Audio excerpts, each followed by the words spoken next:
The old pickup truck rattled to a stop in front of the farmhouse as the sun dipped below the horizon. Jake Morrison climbed out, his joints aching after another long day of work.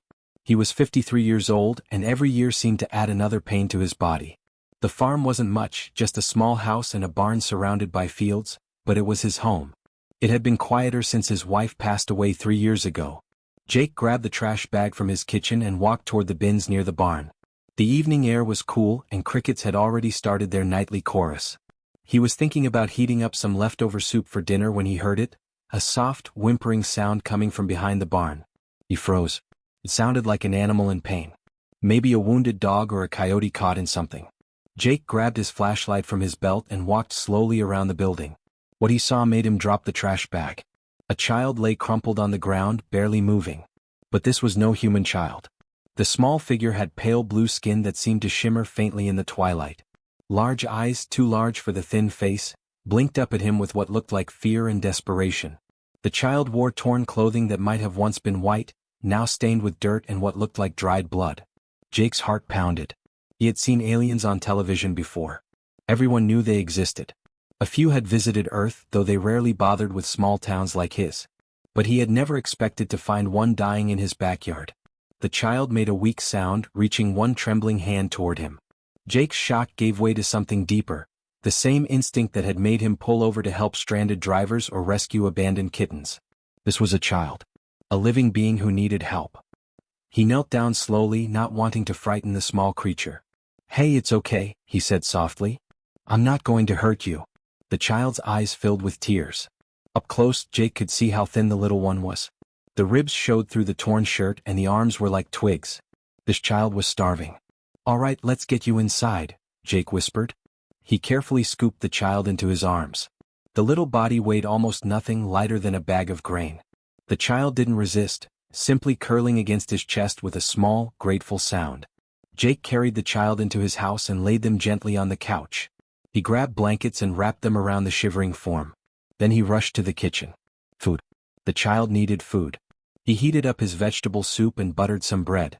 He poured a glass of milk and brought everything to the living room on a tray. The child's eyes went wide at the sight of the food, and Jake saw hunger he had never witnessed before. Desperate, consuming hunger.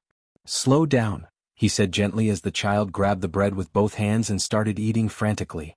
"There's plenty. You'll make yourself sick." But the child couldn't stop. They ate the bread, drank the soup so fast it must have burned, and gulped down the milk. Jake brought more. Another bowl of soup, more bread, some cheese, and a glass of water. The child ate everything, tears streaming down their face the entire time. When the food was finally gone, the child looked at Jake with those enormous eyes and spoke. The words were in a language Jake couldn't understand, but the meaning was clear in the tone and the trembling voice. "Thank you. Thank you. Thank you." Jake smiled and patted the child's shoulder. "You're welcome, kid. Let's get you cleaned up and into a real bed." He ran a warm bath and left clean clothes outside the bathroom door. When the child emerged, cleaner but still exhausted, Jake led them to his spare bedroom. The room had belonged to his daughter before she moved to the city.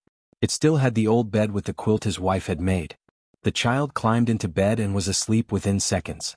Jake stood in the doorway for a long moment, watching the small chest rise and fall with steady breathing. He noticed strange symbols on the collar of the discarded shirt, markings that looked official, important somehow. He should probably call someone. The sheriff, maybe, or those government people who handled alien affairs. But it was late and the child needed rest. It could wait until morning. Jake turned off the light and went to his own room. Tomorrow he would figure out what to do. Tonight he had done what felt right. He had fed a hungry child. He had no idea that this simple act of kindness would change everything. Jake woke to a sound like thunder, but it didn't stop. The entire house shook. Pictures rattled on the walls. The windows vibrated in their frames. His alarm clock showed 5:30 in the morning. He jumped out of bed and ran to the window. What he saw made his blood turn cold. The sky was gone. In its place hung massive ships, hundreds of them, blocking out the dawn. They were dark metal, covered in lights and symbols, each one larger than a football stadium. They hovered in perfect formation above his farm, casting shadows that turned morning into twilight. "What in God's name?" Jake whispered. He pulled on his pants and rushed to the spare bedroom. The door was open. The child stood at the window, small hands pressed against the glass, staring up at the ships. When the child heard Jake, they turned and smiled, the first real smile Jake had seen on that thin face. Jake ran downstairs and out the front door. His fields were filled with smaller ships that had landed during the night. Soldiers in dark armor stood everywhere, holding weapons he couldn't identify. They had set up a perimeter around his entire property. In the distance, he could hear sirens from town. His phone was ringing inside the house, probably dozens of calls he had missed. A large ship descended and landed directly in front of his house. A ramp lowered with a hiss of hydraulics. Figures emerged, walking in formation. They were tall, at least 7 feet, wearing ornate armor that gleamed even in the dim light. The one in front had a cape that seemed to shimmer like liquid silver. Jake's legs felt weak, but he stood his ground on his porch. Whatever was happening, running wouldn't help. The tall figure approached and stopped 10 feet away. The helmet retracted with a mechanical whir, revealing a face similar to the child's, blue skin, large eyes, but harder, older, marked with scars. This was a warrior. Then the warrior did something Jake never expected. The massive figure dropped to one knee and bowed his head. "Human," the warrior said, and Jake realized he could understand the words. Some kind of translation device. "You have sheltered Crown Prince Zekthar of the Dravan Empire. For this, the Empire owes you a debt that can never be repaid." Jake's mouth opened and closed. Crown Prince? The starving child he had fed soup and bread was royalty? I didn't know, Jake stammered. He was just a hungry kid. The warrior raised his head, and Jake saw something like wonder in those alien eyes. "Just a child," the warrior repeated softly. "Yes, that is what you saw. Not a prince. Not a political asset. Just a child who needed help." More figures emerged from the ship. They carried equipment, scanners, and what looked like medical devices. 2 of them rushed past Jake into the house, clearly heading for the prince. "Wait," Jake said. "Is he okay? Is he hurt?" "The prince is malnourished and exhausted, but he will recover thanks to your care," the warrior said. He stood to his full height. "I am Commander Vecnor. 3 days ago, the prince was taken by enemies of the Empire. He escaped during transport and crashed on your world. We have been searching every moment since." Jake heard helicopters in the distance. The sky was getting brighter, and he could see news choppers circling at a distance, held back by smaller alien ships. "We detected his biosignature at this location 12 hours ago," the commander continued.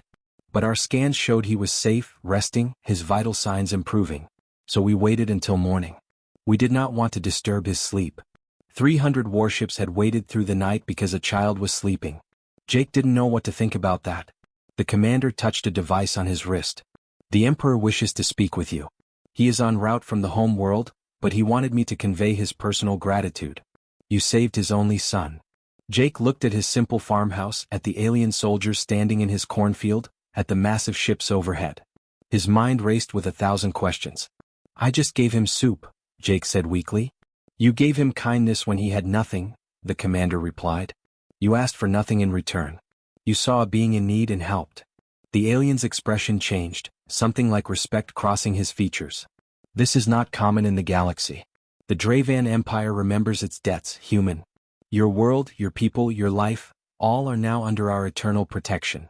In the distance, Jake could see military vehicles approaching on the road. His phone continued ringing inside. Everything had changed because he fed a hungry child.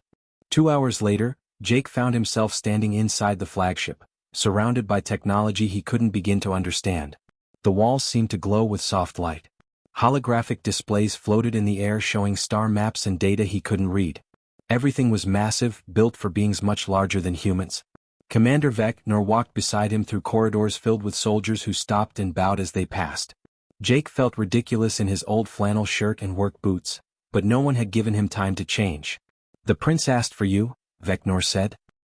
"He refuses medical treatment until he sees you again." They entered a large room that looked like a medical bay. The young prince sat on a bed that adjusted to his small size. He wore clean white robes now, and medical devices floated around him, scanning and beeping. But when the prince saw Jake, his face lit up. The child jumped down and ran to Jake, wrapping thin arms around his waist. Jake bent down and hugged him back, relieved to see the boy looking better. "I'm glad you're okay, kid," Jake said softly. The prince pulled back and spoke rapidly in his own language. A small floating device translated, "You saved me. You gave me food when I was dying. You gave me a warm bed. You asked nothing from me." "Well, that's just what people should do," Jake said, feeling uncomfortable with the gratitude. The prince's eyes grew wider. Not in the galaxy.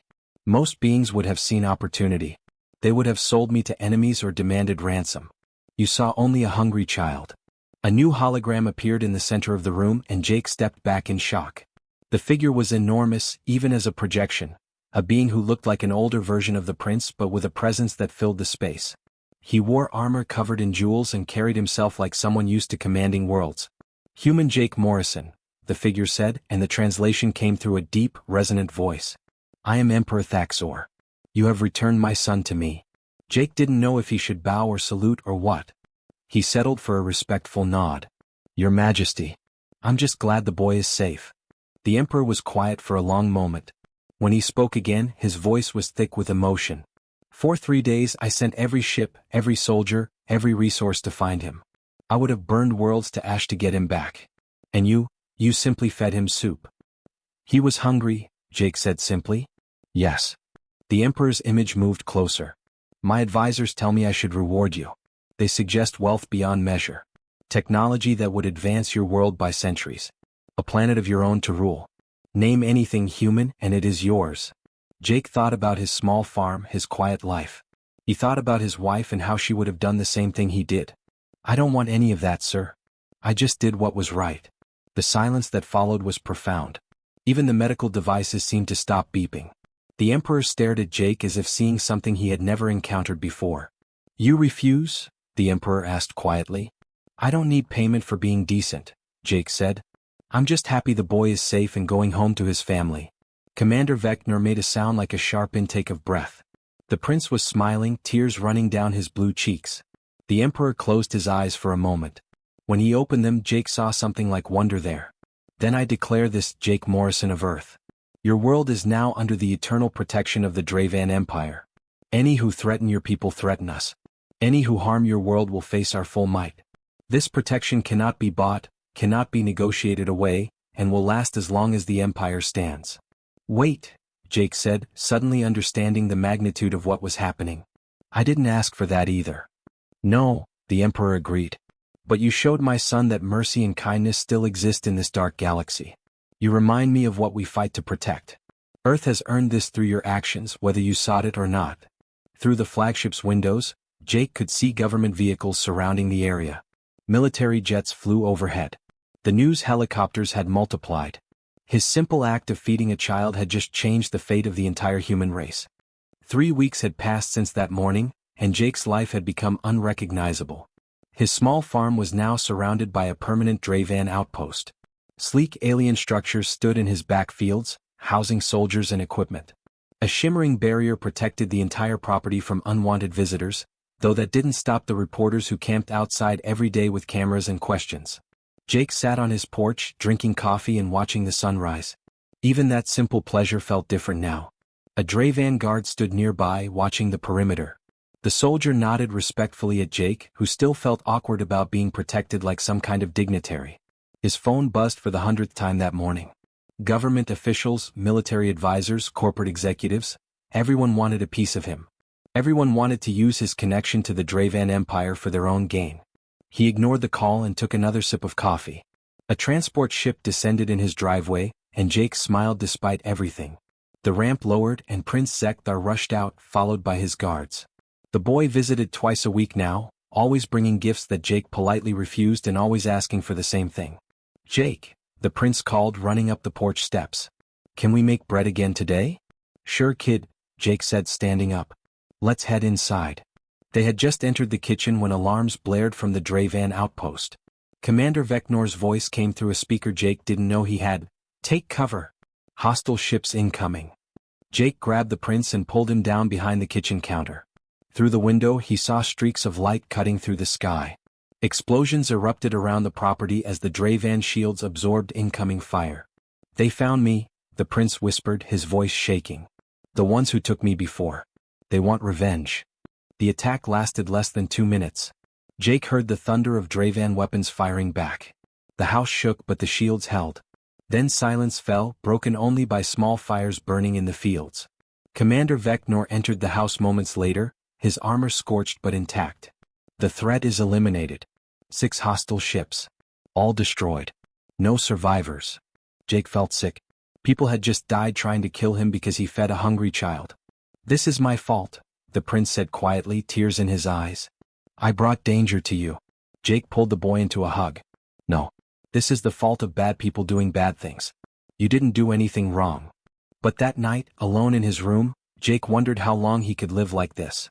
Government agents wanted to move him to a secure facility. The Dravan wanted to take him to their home world for his safety. Everyone had plans for him, and none of them included his simple farm. The next morning, the prince arrived early. He looked serious, older somehow. My father wants me to return home, Zekthar said quietly. The council says it's too dangerous for me to keep visiting Earth. Too dangerous for you. Jake felt a pang of sadness. Despite everything, he had grown fond of the boy. Maybe they're right. Maybe it's better if things go back to normal. I don't want normal, the prince said firmly. You taught me something important, Jake. You showed me that power and titles don't matter as much as simple kindness. I told my father I want Earth to be our ally.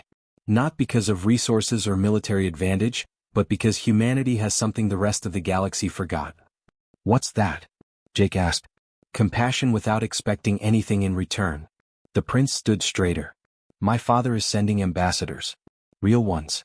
They will help Earth join the galactic community as equals, not servants. And I convinced him to let me study here with you for part of each year. If you'll have me. Jake looked at the small alien prince standing in his kitchen, so earnest and hopeful. He thought about the complications, the danger, the way his life had been turned upside down. Then he thought about that first night, finding a starving child who needed help. Of course you can stay, kid, Jake said. But you're doing your homework and learning to do farm chores. The prince grinned. I accept these terms. Outside, the Dravan ships hummed quietly. News helicopters circled in the distance. The world had changed and there was no going back. But in this moment, in his kitchen, Jake was just a man teaching a child how to be kind. Sometimes that was enough. 6 months had passed since the morning Jake's world changed forever. He stood in his kitchen, the same kitchen where he had fed a starving child, but everything around it was different now. Through the window he could see the Dravan embassy, a beautiful building that somehow blended alien technology with the rural landscape. Beyond that, his fields were green again, replanted after the attack. The kitchen smelled of fresh bread. Jake had learned that some things stayed the same no matter how much changed. Bread still needed flour, water, and time. It didn't care about galactic politics or interstellar treaties. I think I'm getting better at this, Prince Zekthar said, carefully kneading dough on the counter. His thin arms had filled out over the months. He looked healthier, happier. He wore simple Earth clothes now when he visited. Jeans and a t-shirt that said, Nebraska Cornhuskers, a gift from a local farmer. You're doing good, kid, Jake said, checking his own loaf. Remember, patience is the secret ingredient. The prince laughed. My tutors say the same thing about ruling an empire. A holographic display appeared in the corner of the kitchen, another edition Jake had finally accepted. It showed a news broadcast. The reporter stood in front of a new building in New York City, the Earth-Dravan Exchange Center, where humans and aliens work together on everything from medicine to agriculture. Earth's integration into the galactic community continues to exceed expectations, the reporter said. Trade agreements have brought new technology while respecting human autonomy. And it all started here on a small farm in Nebraska. Jake muted the display. He had stopped watching the news about himself months ago. It made him uncomfortable being called a hero for doing something basic. Jake, the prince said quietly, I wanted to tell you something. My father is retiring next year. The council wants to begin preparing me for the throne. Jake felt his chest tighten. You're leaving? No, Zekthar said quickly. That's what I wanted to tell you. I convinced the council to let me continue my education here with you for 3 more years. I told them that learning about compassion and humility is more important than learning about war and conquest. And they agreed? Jake asked, surprised. After I reminded them that Earth's friendship has brought peace with 4 civilizations that were previously our enemies. The prince smiled. Apparently, other species noticed that the Dravan Empire values a world that shows kindness. They wanted to understand why. Some of them started copying Earth's example. Jake had heard about that. Alien worlds were establishing programs to help refugees and feed the hungry, things that apparently hadn't been priorities before. It seemed impossible that his simple act could ripple that far, but the evidence was everywhere. There's something else, the prince continued. The foundation you started, the one that feeds hungry children on Earth and other worlds. My father wants to make it official. The Imperial Compassion Initiative, funded by the Empire, administered by you. I'm just a farmer, Jake protested. You're the man who saw a starving child and asked no questions except how to help, Zekthar said. That's exactly who should run it. A transport landed outside. Through the window, Jake saw delegates from 3 different alien species emerging. They had an appointment to discuss expanding the feeding program to their worlds. A year ago, Jake would never have imagined sitting down with aliens to discuss anything. Now it was just another Tuesday. The bread is ready, Jake said, pulling his loaf from the oven. The smell filled the kitchen, warm and comforting. The prince pulled out his own loaf, slightly lopsided but golden brown. Perfect, he declared. They sat at the table, breaking bread together the way they had that first night. Outside, ships came and went. Diplomats negotiated treaties. Earth took its place among the stars. But here, in this kitchen, things were simple. You know what my father said last week? The prince asked, butter on his chin. He said that empires are built on strength but legacies are built on kindness. He said you taught him that. Jake thought about his wife, about the values she had lived by. Love your neighbor. Help those in need. Do what's right, not what's easy.